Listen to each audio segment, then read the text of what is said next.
Arcuz isn't just an old Flash game, it is beyond broken with exploits and game-breaking bugs. From unlimited money to infinite stats, this is the ultimate guide to every glitch that has ever haunted and helped players in Arcuz. Note that this is for the Flash version of Arcuz, and not the emulated Ruffle version. If you play on any website like Games, it will be emulated with Ruffle and most glitches will not work. If you want to play the Flash version, download Flashpoint instead. I have made a tutorial which will be in the description below.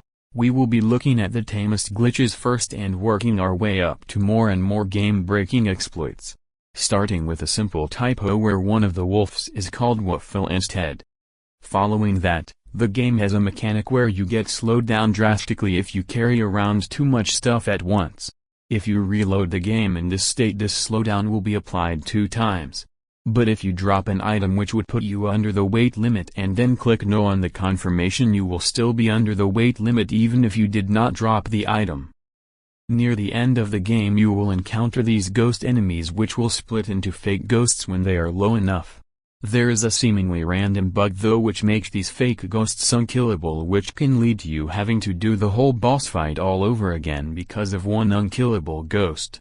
Another annoying bug many people aren't aware about is the glitched percentage modifiers bug. It happens when you have an item with either attack percent, defense percent, HP percent or SP bonus percent equipped and the corresponding stat is increased. The percentage modifiers only apply when you equip them, so the newly increased stats don't get modified. For example, if you have 100 SP and you equip a piece with level 1 SP bonus which gives 10% bonus SP, you will have 110 SP. Now if you increase 100 SP to 200 SP, you will only have the 10 bonus SP from when you equipped the piece back then.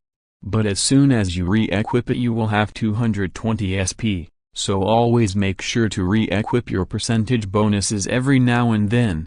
Next we have dying in a transition zone. Usually you are not supposed to get hit while transitioning between 2 screens, but if an enemy like a wolf perfectly times his jump exactly when you leave the screen, it can sometimes still hit you. In one of the main quests in Chapter 4, there is a boss fight where you actually don't have to kill all the enemies to spawn in the boss. A single goblin archer is missing in the code, so you don't technically have to kill that one. Another quirk with boss fights is that sometimes the quest item is dropped by the boss directly, but sometimes it takes a few seconds and then spawns on top of you.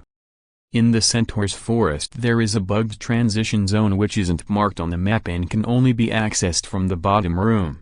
It spawns you at the top of the next room and there's no way to go back down. There are these cliff objects used as walls pretty much everywhere, but some of them disappear when entering the room through a scroll portal rather than the screen transition. This allows you to sometimes access areas you usually can't. When using a scroll to teleport back home, it takes a little bit to actually teleport. You can abuse this fact and enter a screen transition to not get teleported home but still create a portal to teleport to from the village. HP on kill and SP on kill are some of the most useful composes to have. And they are even stronger when combined with using poison, because the poison will trigger the kill multiple times when the enemy is already dead, giving you HP/SP every poison tick until the enemy disappears. Almost every action you do has a period of time after, where the character is vulnerable and cannot perform other actions. However, this end lag can be cancelled by pausing and unpausing the game. This makes many attacks much less risky, especially something like air smashes, and it also has some other weird interactions with various abilities like the level 3 wave or spin skills. If you have items in the compose menu, while your inventory is full, and you then close the window, the items will get deleted. Some abilities like the Blade Storm have a very high cooldown, so high in fact that it is faster to use the ability, teleport, save and quit, which resets all ability cooldowns, then teleport back and use the ability again.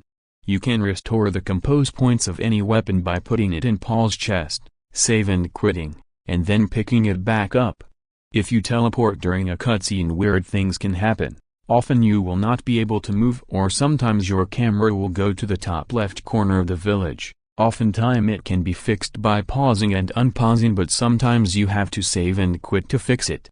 Another weird quirk with teleport scrolls is that if you scroll while you are dying, the portal can sometimes lead to a null dimension instead of where you used it, making it practically useless.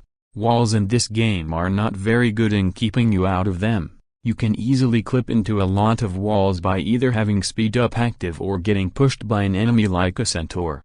A rather rare bug which isn't fully understood yet is the bug where you deactivate the transition zones. It happens when you get hit while using a teleport scroll. In this state you cannot use screen transition zones and are basically soft-locked. Some animations also do not play correctly. It has been theorized that this buggy state can be used to somehow get infinite speed, but so far no one could make it work. A very useful bug is the detached shop windows bug. It allows you to move freely while having something like a shop window or the compose menu open. There are multiple ways to achieve this. You can use a scroll while having the shop window open. Or if you don't want to override your portal, you can open the window, then hover with your mouse over the NPC, hold down left click, and then press escape. If you did it correctly, there will be a partial text box at the top, and if you press left click, J, or K, you can open the corresponding window and still move. There are two ways of buying items from the shop. You can either double click the item or drag it into your inventory. But if you drag it, you will be able to buy the item again if you reopen the shop. When you level up a skill, it gets more powerful, but also oftentimes takes more mana or has a longer cooldown. However, these attributes only apply when you re-equip the skill into your skill slots. So for example, you can have a level 1 speed up, put that into your skill slots, then upgrade it to level 2 or 3. This way you will have the SP cost and cooldown for level 1 but with the duration of level 2 or 3. One of the most broken glitches is item duplication. There are multiple ways to do it. One way is to take an item outside your inventory, like from the shop, compose menu, quick slot, or equipment.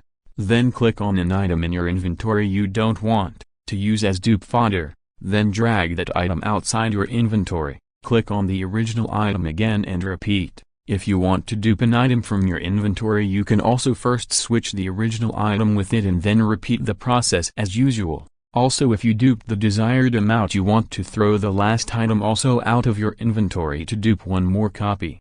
Another way to dupe is to use an external inventory like Paul's chest. You put a trash item in there, then you take something from your equipment like your weapon, click on the trash item twice. Put back your piece of equipment and then put the item you want to dupe onto the trash item. Now close the external inventory. You will notice that there is an extra item floating there. Open the external inventory again and you will be able to take out the duped item twice. This method, however, is much slower.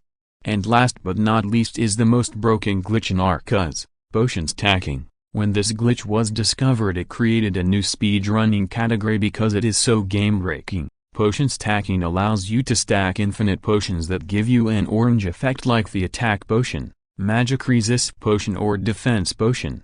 To perform the glitch you need to have at least one skill point remaining in your character panel. Then you need to drink the desired potion. Wait at least 1 minute, that's how long a potion lasts, and before it runs out you need to have the character panel open. Then after it runs out you need to press accept and you will have the potion's effect permanently. Then you can repeat that as many times as you want.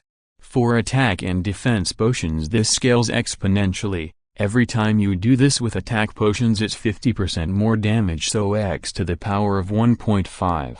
And with defense potions it's 100% more defense, so x squared. So for example, after 10 attack potions, so after 10 minutes, you will have 10x to the power of 1.5, which is 31 times your original damage.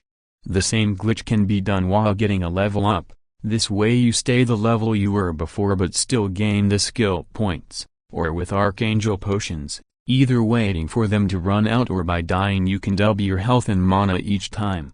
These were all the glitches in Arcuz. If you enjoyed, feel free to like and subscribe and comment down below what glitch you found the most interesting. Also, if you want to learn more about Arcuz or the speedrun, join the Discord linked in the description. Goodbye.